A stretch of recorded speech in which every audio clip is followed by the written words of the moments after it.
welcome to episode 3, I believe, of Open Discourse. Today we got another guest host for you guys, one of my buddies from high school, Andrew Reid Daehnke. Been best friends since junior year, is that right? I think so. Chemistry class. Been best bros ever since chemistry. Today we're going to be discussing fitness. 10. How many times have you clicked that? That's twice. Anyways, we're going to be discussing fitness today. He works at... Well, I don't want to talk for him. We'll let him introduce himself. Oh, shit. I had the list. Okay. Drew, why don't you tell us a little bit about yourself? Oh, I'd be happy to once I pull up this list that I didn't get sent. I'm just kidding. Hello, my name is Andrew Daehnke. I am recently, as of yesterday, 23 years old. Marketing major from Culver Stockton as of this past May. I'm a Lutheran. Politically, that's so funny. Politically, I'd say I'm a libertarian. I think I'm socially and culturally left-leaning, but economically right-leaning. So a lot of gears turning there. But I feel like everybody we've had on so far has felt the same way politically. Yeah, like, I mean, as far as being split one way or the other. Kind of hard to find a lot of people in our age group that are like hard conservatives anymore. Like it's just not for sure, especially in this area. Yeah, definitely. So we've introduced the polls. I don't know if you guys saw that on our social media accounts, but we're going to go ahead and discuss that real quick. For follow-up on last week, we asked, have your religious views changed since you've been a child? 57% said yes, 43% said no. Were you surprised by that at all, Dylan? Not really. I think that sounds right on track because I would say that I figured just slightly more people would be like, yes, they've changed their religion. How about you? Did you feel like... For a while, I was watching the percentages, and it was like a 50-50 split, and I feel like that's... I also think that where we're located, I mean, the fact that we're in the Midwest, I think that kind of says that people don't change their opinions as much, and I think if we were on the West Coast or the East Coast, I think it would be drastically different. Right. 70-30. So you think the Midwest is like a pretty equal ground for either sticking 100% or changing, but since you've been a child? Like, yeah, I feel like everybody has morals that are, or like values that are set one way for the majority of their life, and I feel like a lot of other places where people kind of branch out and meet different groups of people, like, they tend to change their mind on different topics. That's the biggest thing, is just being around the same people. If you're not around different people, you're not going to have different viewpoints, for sure. Me and Callie talked about that last week, how, going to different places and meeting new people, like I talked about how whenever I went off to college, it kind of, like, changed the way I felt about certain things. And then if you guys saw on the social media accounts, like I said, we've, after creating our first poll, decided that they might fit a little better in the forefront of the episodes. So this week's poll was, what would you be willing to give up first in an effort to lose weight? And the options were desserts and soda. We have 75% of people saying soda right now and 25% saying desserts. Anyone surprised by those results? I personally am not. I stopped drinking soda as like a regular beverage when I was probably 15, and now I only do it if I really, really want like a whiskey drink at a bar, but I don't want to drink straight whiskey, which is not very often. So soda is really easy for me to give up personally. I think it's crazy how people don't realize how significant that is. Like, if they were to basically eat the same not very good diet and just eliminate soda from their diet, it would make all the difference in the world. Oh yeah, I mean, I lost. I wasn't like tracking what I lost at the time, but because I was 15, I didn't really care. But I definitely noticed like weight loss, like almost like super rapidly. I stopped breaking out as much. Yeah, that was a big thing for me because I had a lot of acne as a kid. So I still get it, but I saw substantially less of it after I quit drinking soda. Right on. Yeah, I stopped drinking soda at least like 5+ years ago, and it'd be easy for me to give up soda because obviously I already have, but I lost weight as well. But yeah, what you're saying, Dylan, is so true. Like, I think people think soda has little to no impact on their overall health, and I think they'd be surprised by if they were to give it up. I like those like images that they show where it shows like a Coke can and then it shows like how much like physical sugar is actually in a Coke. And it's like 6 times the size of the can or something. Isn't it like 7? I want to say it's like a couple tablespoons. I feel like that's not. Am I right? One number that sticks in my mind is on like a little 20-ounce bottle of Mountain Dew. There's like 83 grams of sugar or something, which is ridiculous if you think about 83 grams of anything. That's just like a lot of any substance. Like, yeah, that's ridiculous. So what are we going to talk about today? Fitness and health is kind of the overall category. We feel like we have a pretty good expert here. Far from it. Drew's got his YouTube channel where he posts videos of him working out. Works at supplement superstores. So let's talk about that. How has your supplement superstore experience gone so far? I've been shopping there since I was probably like 17, off and on, just because while I was at college there wasn't an S2 around me, so I had to cheat a little and go to GNC. I ordered stuff offline, but yeah, I know, dude, I'm shaking my head at myself. Biggest thing, man, is like there's so many people out there who are in the game to make a buck. And they're in the game for the wrong reasons, and like what I've learned in my 3 weeks at S2 is like they really just want to help you, and that's really what the reason I'm working in fitness and supplements and nutrition is. Like I just want to help people. Like yeah, down the road the money can definitely be really really good, which would be awesome, but I just really enjoy helping people. Customer service has always been something I've been passionate about. So, in short, it's been good. Awesome. So you've been doing the vlog thing now for a few months, would you say? Mm-hmm. What has been the perception from people around, like the public, whenever they see you walking into a public place with a camera pointed at your face or maybe in their general direction?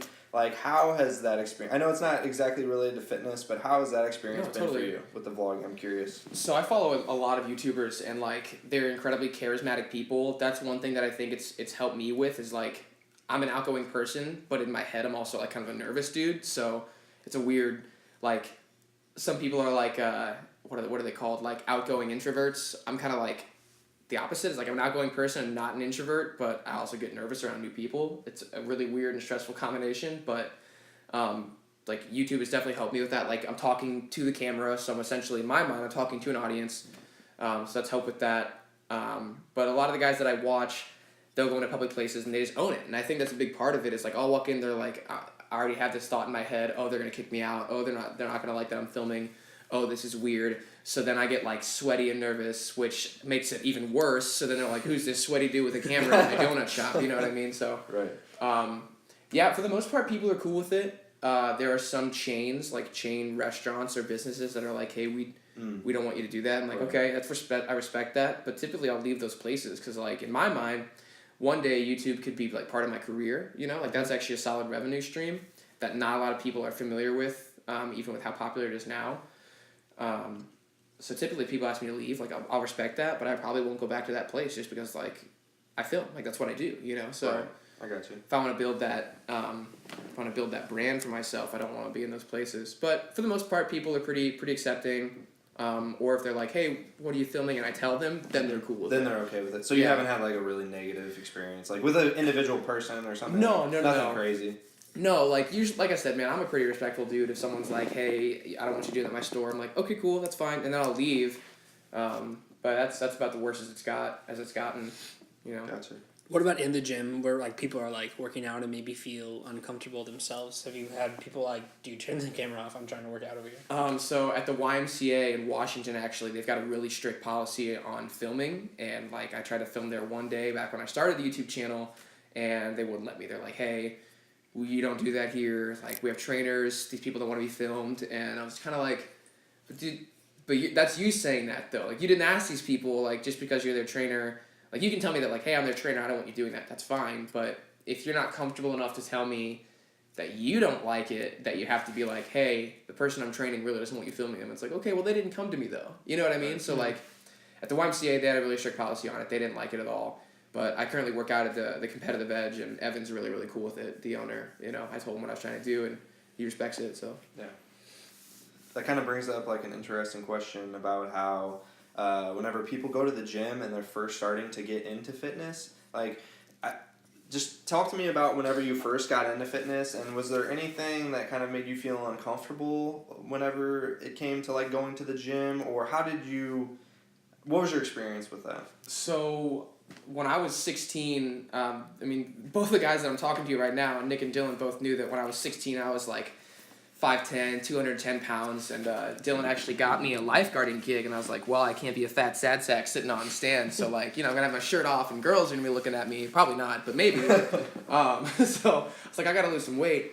So I lost I looked up as much as I possibly could. I was just like, okay, calories in versus calories out. Eat all these healthy foods. Don't eat anything unhealthy. And when it went in conjunction with not drinking soda, which I'd already been doing for a couple of years, but I lost a lot of rapid weight just by dieting and running and kind of bodybuilding, but not really. I didn't know how to lift properly. Mm-hmm. I'm still learning every day, but starting out, being in a gym with a bunch of dudes who looked like they knew what they were doing, even if they were like fake it till you make it too, like in my mind, they were still guys who knew what they were doing. Right. So here's tiny little me, and I'm still small, 6 years later, but just thinking about small 17-year-old me in the gym, all of 140 pounds, I was like, cool, I have 8-pack abs, but I also couldn't, bench over 100 pounds. So what would be one word of advice you'd give to somebody who is getting started going to the gym? What would be the one thing you tell them? Just trust the process, man. And in anything and everything that you do, especially fitness, but all of life is trusting the process. Nothing happens overnight. Nothing worth having ever comes easy. If it's easy, then it's not worth your time, or you're not pushing yourself. So, and if it were easy, everyone would be doing it. You don't see the gym packed with thousands of people because it's not easy. So just trust the process. Be patient. There'll be days where I'll have a killer lift, and the next day I just feel small. I'm like, dude, what the heck? I just worked out so hard yesterday. But it's like, dude, you've been doing this for 6 years. You should know that's not the way this works. So just be patient. Trust the process. Put the work in. Don't look for the how do I lose X amount of pounds in 30 days. Just think long term. Two huge things. Trust the process and think about longevity. Don't think about what's going to work for me in the next 3 months. That's all well and good if you're trying to lose weight for vacation, but pick a lifestyle that you can adhere to for years on end and trust the process, and you'll see results. Right. So that was kind of interesting, your thought on people trying to stick to a certain diet. There are people who do something called yo-yo dieting, so where they'll diet and they'll do really, really well, and then they'll get off the diet and they'll just eat whatever they want and they'll gain all the weight back. And there's actually studies that show that if you gain the weight back and then you have to lose it again, it's harder. It's a certain percentage harder than the first time you lost it. And the more you do that, the more you gain it, the more you lose it, the harder it is to keep it off. So there's a new train of thought with dieting that restricting carbs is kind of the way to go. It's kind of like the new thing, eating clean, as people say, and basically eliminating refined carbohydrates or almost all carbohydrates and eating basically just a meat and vegetable diet. How do you feel about that, and what do you think? So there are a lot of people that do keto. Keto is extremely popular, and that's part of what you're talking about. But there are also a lot of people where we'll just do meat and vegetables, and I'm not as familiar with that. Because vegetables have carbs in them as well. But keto can be, for some people, you can, as long as you stay under 50. Some people have a threshold they can push that high and still be in keto. It's all based on what keto is it's so many variables age, body weight, your body type, your metabolism. So for me, we'll just call it keto, right? So I did keto 2 years ago, and I did it for about 4 months, and I lost some weight, and I felt more energetic. But I personally didn't find it to be sustainable because, I say this as I drink a beer. I love carbs. I think carbs are delicious. I like my body when it runs off of carbs. The negative side effects of a carb crash in the afternoon, or being, my brain being clouded, because your brain runs on fats. So that's why people preach about omega-3s and stuff like that, or getting healthy fats in throughout the day. So carbs do kind of have a tendency to kind of clog your brain power a little bit. But those negative side effects are totally fine with me because I still get to have pizza and sandwiches and French fries on my cheat days, of course. Right. That's kind of what Dylan was saying, though, is I feel like most people who do keto kind of do it in the temporary, and they might lose all this weight, and then they're like, okay, like I might even slowly start incorporating carbs back into my diet. Sure. And I feel like the majority of them are gonna gain it back or have gained it back. Yeah, definitely. So, I don't want to be like, what you should do keto, because I'm not doing it. I'm not a nutritionist or dietitian or anything like that. But I just said dietitian or anything like that. I think dietitian almost sounds cooler. Okay, we'll stick with that that. works, that Cool. works. All right, great. Then I'm not an idiot. Awesome. So yeah, like, I'm not gonna say the way that you should do it, but I have noticed that a lot of people who do it the right way, quote unquote, a lot of people are on keto for a long time, and then they'll do what they call a refeed day, or like a refeed week, where they slowly incorporate carbs in more and more each day, and then they go back on keto. In my mind, staying on keto for like years on end, it kind of loses its effects. You'll see a lot of people who are a bit on the more overweight side who will do keto, and they'll see rapid progress because they're just dropping carbs from their body, and their body, for whatever reason, I don't know the science behind it, but their body is far quicker to assimilate to using fat and protein for energy and muscle building than someone, like the three of us who are a bit less overweight. Well, I think you and I have talked about, like, carbs isn't the enemy as much as it's, like, what people call bad carbs. Like, Sure, yeah. And I think when... Refined carbohydrates. Right. When people go on keto and then, they come off of it, they go back to their bad carbs. It's... Right. It's all the refined, the flours and all that. Yeah. I mean, at the end of the day, in my mind, like, you don't have to be on keto to realize that eating, 3 cheeseburgers a day is bad for you. Like, you just probably shouldn't be eating 3 cheeseburgers. It's like... The carbs isn't your problem. The problem is you're eating 3 fast food cheeseburgers a day, and that's why you're not losing weight. I know a lot of people on keto who are like, they'll order, Burger King Whopper and get it without the bun, and they're like, I'm on the keto diet. I'm like, but that's like, your fat, greasy burger is still not what your body needs, and Right. it's still, your body's still packing on fat that way. I feel like keto can be a good short term, would you say, maybe, to rapidly lose weight, but then you need to almost... when you reintroduce carbs, it's the good carbs, and switch to a lifestyle that's still in a fat-burning, healthy lifestyle, not just right back into your... I've never really done what I would consider a full keto diet because I didn't keep track of my ketones.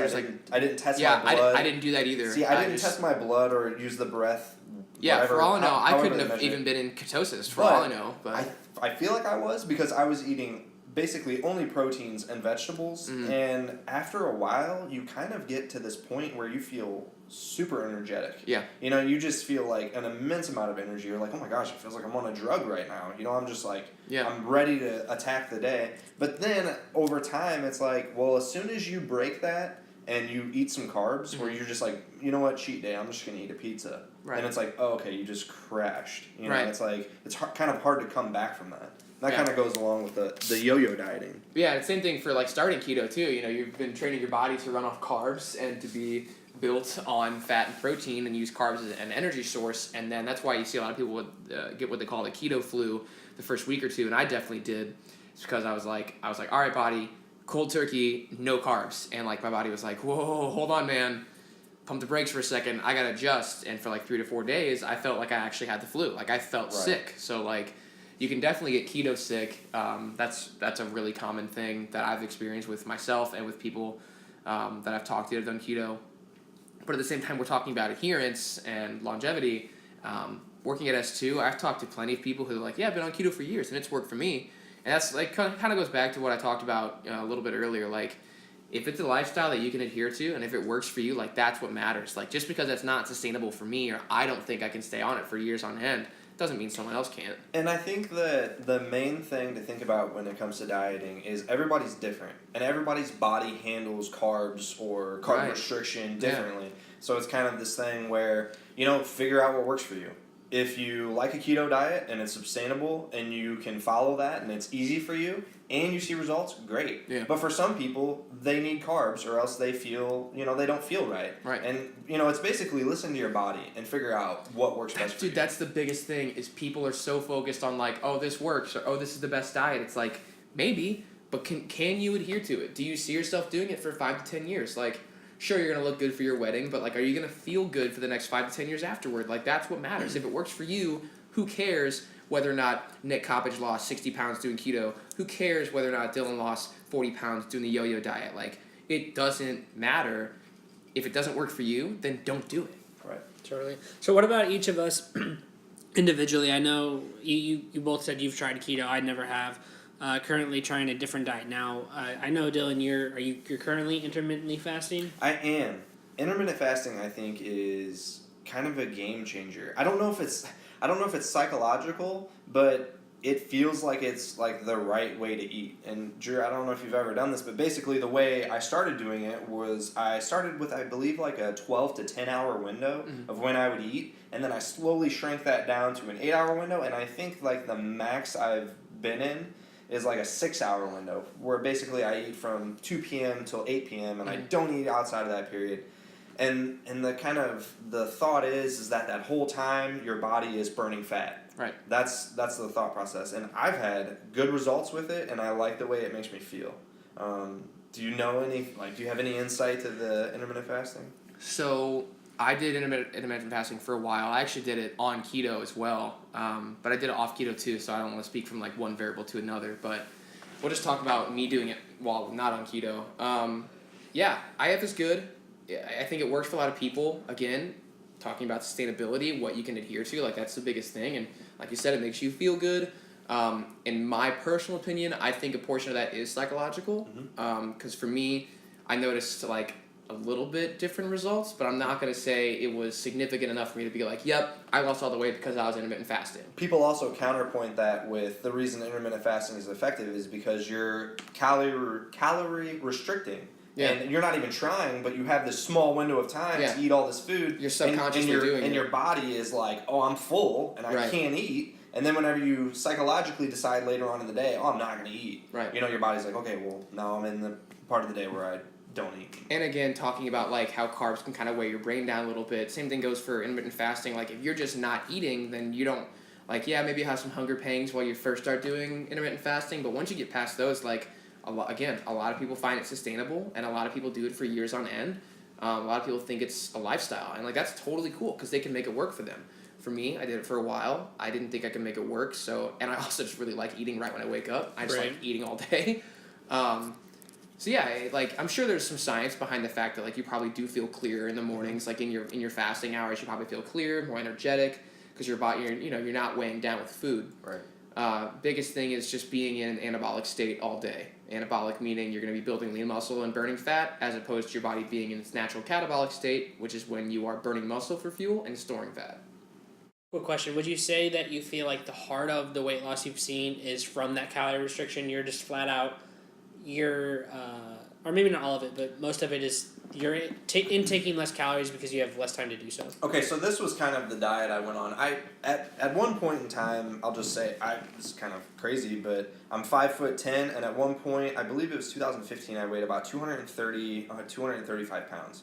And now I probably weigh about 180 pounds. So that's a pretty significant amount of weight loss in that time period. But in that time, my weight fluctuated like crazy. You know, I lost weight, I got down really low, then I gained it back, then I lost it again, and now I'm kind of at this point where it's sustainable, and I've kind of figured out what works for me. And I don't know if it's the intermittent fasting that was effective or it was the other things I incorporated into my diet, because I basically went on a diet where I eliminated refined carbohydrates and sugars, and I mainly ate proteins and vegetables with a little bit of carb. So like, again, I'm not sure if I was in complete ketosis. And then I would just drink a ton of water, and I would intermittent fast, and I would work out, and that was how I lost weight. So I can't really say what specifically worked for me, but it was a combination of all those things that I did that made it easy for me and made it successful. And like I always tell people, losing weight is actually very, very simple. If you stick to a very, very basic diet and you exercise a little bit and you just eat clean, you eat healthy, you lose a rapid amount of weight. But it's hard. So it's simple, but it's hard. And it's like sticking to that every day and really, really being devoted to it is a super hard thing to do. A simple process, but hard to adhere to it. Yes, yeah, definitely. And that's the biggest thing about anything in fitness that I've experienced. People are really, really good at overcomplicating what they need to do. It's like, oh, I gotta do this in the gym. You know, once you get past the diet part, that's a big thing. If you're looking to lose weight, like you don't need to work out to do that. Just change your diet and you'll lose weight. Will exercise help it? Of course. Like there's no magic pill. There are things that you have to do. like whatever supplements you're taking, like there's that isn't the magic fix. Like there are things you have to do to make whatever supplements or food you're ingesting work properly. But yeah, at the end of the day, like if you're hitting compound lifts, once a week and your diet is good and you're getting protein throughout the day and you're not eating crappy fats and you stick to a cheat day, which has actually been shown to like kind of almost reset your metabolism, and a cheat day or cheat meal a week has been shown to actually boost fat burning. If you're doing 3 simple things and you hit on it, drinking water throughout the day, like just really water's free. Right. Simple, it's so simple, easy, right, achievable yeah. things, like, and you overcomplicate it in your head. Yeah. And that's whenever you start talking yourself out of it, and then people are like, it's just not for me. I'll go get a Big Mac. It's such a simple thing that makes such a big difference. Oh, yeah. It's just drinking enough water. Like, Yeah. that right there, that's going to help you lose weight. There Like, was actually 100%. something I learned working at S2. There were studies done where there were 2 control groups. One drank 64 ounces of water a day, and one drank 120. And within about I think it was a month or a couple of months, and whatever the testing period was, the control group B that drank 120 ounces of water, they were shown to have a much stronger thermogenic response, and all that means is that they actually burned 22 to 30% more fat than the control group A did, just by drinking double the water. Mm-hmm. And it's free. Like you're gonna be burning close to 30% more fat than the average person because you're drinking more water. Not to mention there's so many other benefits like your skin health. Skin health. You would be amazed if you drank. What I've heard people recommend is that you drink half your body weight in ounces of water a day. That's pretty standard as far as how much water you should have. If you do that, you're gonna be more energetic. You're gonna have better looking skin. You're gonna feel better. It's like that's so easy, but it's not. Right. Because a lot of people are like, I don't want to keep track of it, or I don't have time throughout the day to make sure I drink that much water. I've heard that, and I've heard people who are like, I just don't want to be peeing all day.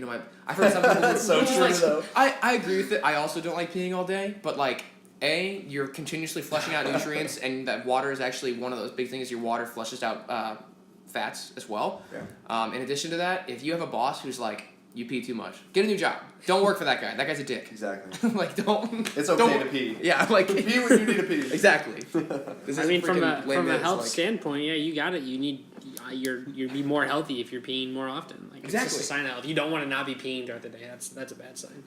What about you, Drew? Any kind of current diet that you're sticking to now? Or are you just eating clean? Like, what is your daily diet plan? So, okay, actually, on my YouTube channel, the video I'm filming today, I started out with getting Chick-fil-A, and I think that's funny because, we're from Union, so not all, we got Taco Bell, McDonald's, whatever. Oh, Chick-fil-A is like a rarity, and you have to hit it when you can. But it's a game changer, man. So I started working in Wentzville, and literally S2 is the building over as a Chick-fil-A. So I think I had Chick-fil-A 5 times last week. I had it again today. My diet has been kind of trash, and here's why. So I struggle with weight gain. I will come home to my brother and my dad who were like trying to lose weight, and I'll be like, oh man, lost another 2 pounds today. And they're like, shut up. Because they're trying to lose, right? But for me, gaining is a problem. So now I'm just kind of like, and it's, getting colder outside, so I can just cover up all the fat that I gained, which is cool. Just kind of steering into the skid, and I'm having a lot of fun with it. Like last night's dinner was chocolate chip pancakes and bacon, and like, I still haven't gained weight. Like today, I think I was down again. Nice. So like, I have a really, really weird, I'm not even gonna say good, I have a weird metabolism where like there'll be some days where I can eat like, a fat kid like when I was 12 and I gained 10 pounds. And there are some days where I can eat like a fat kid when I was 12 and I'm down weight. So right now I'm just trying to eat anywhere between 3,300 and 3,600 calories a day. Wow. Yeah, I want to be up to 200 and I'm sitting at like 175, 176 right now. So once I hit 200, I'll start cutting again because I feel like I would look pretty good at a diced up 190. But yeah, so right now just eating a lot of food, having a lot of fun. that's my diet. Probably not the diet. And I'm not ready.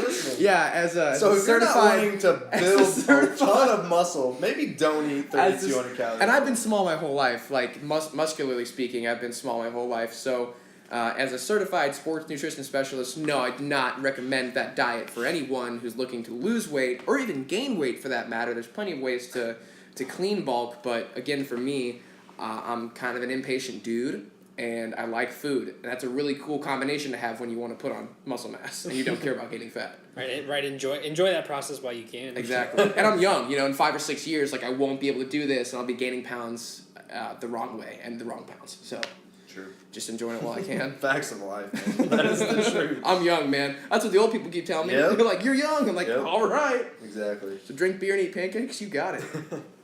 Nick, we talked about Dylan intermittent fasting, but we haven't really talked about what you're doing lately. I know you said you wanted to lose some weight. So what are you doing to accomplish that? So to go back, in high school when we first met, I was, 210, 213, I don't know, really unsatisfied with my body and my weight. So I was like, I'm not going to talk about it, I'm going to be about it. And I did some research and settled on the diet plan of high protein, low fats, low carbs, increased water, kind of stuff we talked about, and get in the gym and start working out. I actually lost a lot of weight and made it back down to 180 pounds, which I thought was really cool. And then I got into a relationship and went to nursing school. So put on a lot again, starting eating things that I had completely cut out, quit working out just due to, lack of time and financial reasons, which isn't an excuse, but that's what it was for me. But and then here again recently, I was looking at photos of myself on social media back from that time, and I was like, wow, I was almost grossly skinny at that point. I don't even want to get back to that, but I do want to lose some weight again. So I did some more research and settled on this hard-boiled egg diet. So what's interesting about the hard-boiled egg diet is that up until recently, it was very taboo to eat a lot of eggs, and mainly being because of the cholesterol content within eggs. Like people said, don't eat egg yolks. Only eat egg whites. And it's right. like, now what we really understand is that cholesterol is an essential building block for cells, and we need it. And you can eat basically as many eggs as you want, because recently the Weight Watchers actually decided that eggs and I think chicken breasts both have a zero, there's 0 points on their scale. So basically it means you can eat as many eggs or as much chicken as you want for that diet. Guys, As many chicken as you want. Woo! Okay. All right, guys, for you All right. you guys listening, I'm just going to be honest. Yeah. We've had, again, some technical difficulties here in episode 3. We had some major technical difficulties, Nick. Let's just be honest. So we were 15 minutes in, and then we were I was like, okay, Nick, I feel like we need to cut it. I'm signaling to him while Drew is mid-sentence. And then literally, unbeknownst to me, Drew's about to sum up what he has to say, and we lose 15 crash. minutes of audio. So that happens, but we thought it was really funny, and that's why we're all a little crazy and loopy at this point. Right, and we've had more time to drink, our drinks. So True. Here we are now. This is the loosest podcast by far. Right, we're going to try to recreate some of the great conversation we had without scripting it, keep it organic. But we were talking about the hard-boiled egg diet, and a lot of people are like, so you just eat hard-boiled eggs all day? I've gotten that a lot already, and I haven't even told that many people about it. But it's not that. For me, I'm eating. I'm on day 2. Yesterday, I had 2 hard-boiled eggs with some fruit. Lunch was 2 slices of whole grain bread and another piece of fruit, and then dinner was a green salad, whatever that is, and some chicken breast. So it's really not just all hard-boiled eggs. They're just kind of at the forefront of what I'm eating. And I think, Dylan, what we were talking about was and at the heart of it, it's calorie restriction, but we're eating nutrient-dense food. And the research I've done, the best that people have lost on this diet in the 2 weeks that it is up to 24 pounds, which is pretty crazy, I think. And I think it's doable and healthily doable. I don't know if I'll lose 24 pounds, but even if I get back down to 190, would be pretty awesome for me. And it's a short-term thing.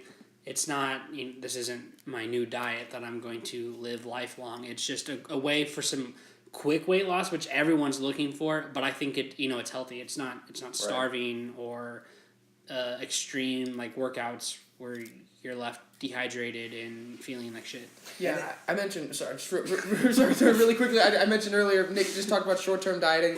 I mentioned earlier, I just wanted to give a quick disclaimer that, you do need to focus on longevity, but there are plenty of diets, plenty of supplements that can definitely help jumpstart that progress, and I think the hard-boiled egg diet is something that is a great example of that, and jumpstarting your process with a diet like that is completely viable, and I don't do it myself, but I stand behind anyone's decision to do that, because again, it can definitely be helpful. And then the main success behind those diets or those type of diets, whether it be only hard-boiled egg diet, or like there's one that's like where people only eat basically potatoes. Right. The thought process behind that is you eat the same food over and over again, you're going to naturally calorie restrict because you're just tired of eating the same food over and over and over again. So that's kind of another part of why those diets are so successful. Nick, one thing that you tried recently, I don't know if it was a few months ago or when it was, but you were actually you were a vegetarian for a while, and tell us a little bit about the difference between being vegan and vegetarian, and kind of how you felt during that process, and what were the pros and what were the cons of being a vegetarian. Yeah, so I got that a lot. Honestly, people would call me vegan, and I'm like, actually, I'm vegetarian. They're like, well, what's the difference? So, like, there is one. But for vegetarianism, it's just a non-animal eater. So that's seafood and chicken. I don't know why people think those aren't animals. So many people told me, like, well, if you're vegetarian, just eat chicken and fish. For real? Yeah, so many people told me that, and I was like, that's pescatarian, where they just eat fish, I believe. Oh, for a second I misunderstood you. I thought you were like, yeah, I'm vegetarian, so I just had like seafood and chicken. I'm like, that's no, but no, I see, you know that, and I feel like we all in this room know that. But people told me, well, if you're vegetarian, like, and you're like missing like some of that meat flavor, then eat chicken or fish. I'm like, is either you don't know what vegetarianism is, or you don't know what an animal is. I'm not sure which is more concerning. But so vegans don't eat anything that comes from an animal, and they don't eat animals like vegetarians. So like milk, eggs, cheese, I think even butter. That's why people have such a hard time with making it work, is that there's just so many ingredients that even if you're not eating animal, it's derived from animal products, and they don't eat that either. But I actually have a friend who recently started some veganism, and I'm really proud of her. She's done great. She's always posting like interesting different foods that she's made, and it's like, I want to eat that. But for me, my vegetarianism, it went pretty well. People talk about. Go ahead. So did you feel an energy boost, or did you feel better whenever you were eating vegetarian? I did, and it wasn't all energy boosts. A lot of it was just eating cleaner. And it's hard to describe unless you've done it, like you've cut fats out or cut soda out. You don't even have to be eating 100% clean 100% of the time, but just to eat a little cleaner, I think everyone will find that they feel better. A lot of times people say, like with your intermittent fasting, you said that people tell you up front, like, well, that's bad for you. Right. And I got told that, like, well, if you're not eating protein, then, you're going to feel like shit all the time and not have any energy. And there's, of course, other sources of protein, like the hard-boiled eggs that we're talking about. There's non-animal-based sources of protein. For me, it was beans, tofu, and nuts. And I was able to make it work. I know a lot of people do kind of struggle in the beginning, and it's just a matter of finding substitution. So, like, okay, you're not eating hamburgers anymore, so what can you eat that's protein-filled? Well, I would eat black bean burgers, just Right. all kinds of substitutions. So would you say that was the hardest part of being a vegetarian, was being out and about or being at a family event and finding something that would adhere to your diet? Up front, it was. Eating out was kind of challenging at first, but you find ways to make it work. And it was a great self-learning process for me. I learned different things I liked. Like, now that I'm no longer vegetarian, I found that I really enjoy tofu, and it's still something I would buy and make and eat. But the hardest part for me, honestly, was the way other people treated it. It was always a big deal that, Nick was coming over, and, well, he's vegetarian now, so what can we make that he'll eat? Right. And I think you should be respectful of your friends who are doing different diets, but in a non-condescending way. And just understand that, like, they chose that. Like we were saying before the podcast, like, I didn't come into this thinking that, actually I think it was Drew, you were saying, like, I'm not going over to your house and expecting you to make me some kind of vegan grilled cheese or something. Right, yeah. Like, I have planned for this, and this is something I've been doing. I know what I can eat. I might have eaten beforehand if I knew that there was going to be nothing here that I can eat. But what's interesting is how, like, team vegan people get. Like, they just want to be on one side or the other. They're like, right. like their Twitter handles #vegan warrior. You know, it's like they're very, very like up on, oh, I'm such a vegan. Right. You know, and it becomes such a mindset. And then whenever they see somebody who's doing something on the other end of the spectrum, like the carnivore diet, they're like, that's wrong. Right. Or, you know, what I'm doing is the ethical thing. What you're doing is completely wrong. But the truth is that, like we talked about earlier, different diets for different people. Sure. There's no one specific diet that works for everybody. You gotta try something and you gotta see how your body feels, see how you react, and just take it from there and see how it goes. I would agree, 100%. Okay, so one of the things that I really wanted to hit on that's kind of something that's more popular now is fitness trackers. And specifically, what I wanted to talk about was, I don't know if you listen to the Joe Rogan podcast, but they're doing this thing called Sober October right now. And I don't necessarily want to focus on the part of them being sober. I'm not participating. Right. We're all drinking right now. Exactly. We're not doing Sober October. But another thing that they're doing is this fitness challenge where they all wear this type of heart monitor or fitness monitor. Sure. And basically, based on the amount of calories you burn or your heart rate, you earn points. And how it works is they can see how the other person is doing. And at the end of the month, the person with the most points gets like the first prize. Like they made a bet to where basically they would have to like do a punishment based on if they got second, third, or fourth. Like first Gotcha. place wouldn't have to do anything. Second, third, fourth is the worst. Right. They have to pay for the most things or whatever it is. And one really interesting thing that I heard about was people who are kind of in competition with their friends when it comes to fitness. Like fitness trackers are a thing now, and they kind of play this game where it's like they want to see who's the best amongst their friends, and there's actually an app out now where as soon as you finish a workout, your group of friends get a notification sent of how well you did, how many points you got, and how many calories you burned. So it's kind of like, oh, I'm in competition with my friends. Oh, that's awesome. Yeah, I know. So like, how do you feel? It's kind of like mixing gaming with fitness in a way, where it's like more of like a competition thing, where people normally who wouldn't be like super into fitness are like, oh, I want to beat my friend at this. Like, what do you think about that?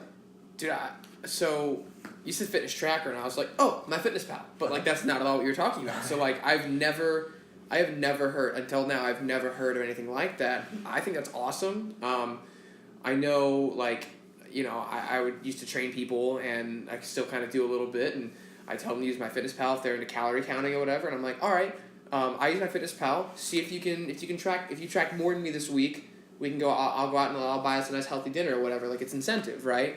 So that's even cooler that someone like made an app or made apps and decided to step up that game. Dude, I think that's awesome. Like, I always make the joke like, oh, I don't have any friends, but obviously I do because I'm sitting here talking to you too. And even if, you know, I didn't want to be here, if they didn't want me here, like, they enjoy me enough to have me on their friggin' podcast. So like, of course I have friends, but I don't like have friends that I regularly lift with. I have like guys that go to the same gym that I do. That we sometimes, you know, do a workout together. I work out with the guys that I work with sometimes, but for the most part, I kind of just do my own thing. But yeah, dude, I would love that. Like, if the three of us were to go into a gym, like, is there a natural male competitive aspect to that? Sure. Like, maybe I'll be pushed a little bit more. Like, oh, Dylan's close to squatting like 250. Like, I'm still squatting more than that, but like, I want to squat even more because he's pushing what I want to do. And not because like I'm a douche or like that can happen to anyone. I mean, maybe it is because I'm a douche because I am, but it's just like one of those things where like there's already that natural like competition there. So someone created an app and they capitalized on it, man. I think it's awesome. And what's cool is you don't have to be there with your group. Like normally, if you're lifting with a group of people or you're doing a group activity, naturally, if you're in a setting with everybody else, you're kind of watching each other and holding each other accountable. But whenever it comes to this fitness tracker idea, it's like, you don't even have to be there. You can just go, oh man, he worked out just now and he burned this many calories and now I'm this many points behind. Like, dude, I gotta catch up. Yeah, it's honestly even better than like working out and then if I worked out with you and you sent me a text and you're like, hey, guess what? I just squatted 275, try to beat me. I'd be like, okay, I have to beat him. The app is almost better than that because like you didn't even have to brag. Like you just did the work. And the app was like, hey, you're slowing down, dude. your buddy's kicking your ass. Exactly. You better get to it. I think it's awesome. Anyway, I just thought it was a kind of a cool thing where it's like this new thing in fitness that hasn't been around very long. But I think it's an interesting dynamic to kind of take like gaming and competitiveness into the fitness field. Oh, definitely. And I think that, dude, there's so much to be said for camaraderie in any industry, but like, there are so many people who, everyone these days is a fitness guru, everyone is an Instagram model, everyone is like, dude, I'm all natural, bro, buy my 90-day program, whatever. Everyone's the same. Everyone knows everything nowadays, but like, for an app like that, or for anyone to go in the fitness industry with a sense of camaraderie of like, hey, like, it's both like team building as well as competitive, like, that's cool. Like, that's just, it's unheard of nowadays, so I think it's awesome. And you don't necessarily need an app, but I think one of the things that's helped me in the past was just having somebody that you're working out with. Accountability. Yeah. Accountability, exactly. 100%, Where man. somebody were like, if you're just working out by yourself, it's easy to like sit at home and go, you know what, I'm just going to order a pizza and stay in instead of going to the gym. But whenever you have somebody who you work out with, they're like, bro, what are you doing? You're not at the gym. Right. Like, you know, or whatever. Even, dude, even on top of that is like, even on days where I go to the gym and I'm by myself and I'm feeling slow and sluggish, or like pre-workout's not kicking in, or I just didn't get enough sleep or didn't get enough food, whatever, like there are days where I'm like, I know I can lift heavier than this, but I'm just not feeling it. If I had someone there, at the very least they can spot me, but on top of that, anybody who knows me is like, hey, I know you can lift more than that. You're being kind of a punk about this. What's a big deal? It's weight, push it up. Like, right. And I know that I've worked out with both of you at some points. Drew, there was a summer there where we were going pretty regularly together, and there'd be times where I was like, if I was by myself right now, I'd call it quits right here. I'm like, that's enough curls for me, but we would be doing like a, back and forth. You're like, we got one more set, because that's what we had talked about, when we were fresh and starting about it, and I wasn't, down for it, but I can't be like, nah, dude, actually, I'm right. Out of the, we're two strong males here. Right. Out of the two strong males, I'm gonna be the less strong one. Right. Like, I don't like that. So I think accountability and just, that's what diet too. Anytime you're in it together, then it's easier to get it done. Exactly, for sure. Drew, we're kind of coming to a close here.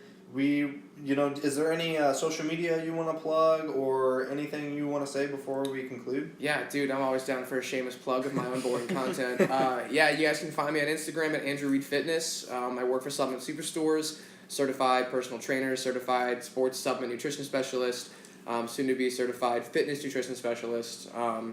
Learning a lot about the game, but that's okay. I'm learning more and more every day like everyone else is. YouTube channel, you can find me at Andrew Reid Fitness. I do semi-regular vlogs about me eating food because for some reason people like watching people eat food. So I eat a lot of food. I lift weights that are heavy for me, but they're not heavy for everyone else. Yeah, that's what I do. It's all really boring, but feel free to check it out. Thank you so much for being here. Dude, thank you guys for having me. It was awesome, man. That was incredible. For real. That was really cool. The most fun I've had in a long time. I know. That was great. Totally. Just some housekeeping. Be on the lookout for the poll for next episode, and let us know what you guys think. We'd love to hear from you guys. As our social media has kind of been built and growing, we appreciate comments, and you can always email us at open.discourse. I take that back. open.discourseod@gmail.com. Send us topics you want to discuss. Send us feedback on things we've already talked about. We'd love to hear from you guys. All right. Thank you guys so much. That was episode 3 of Open Discourse, and we'll see you next week.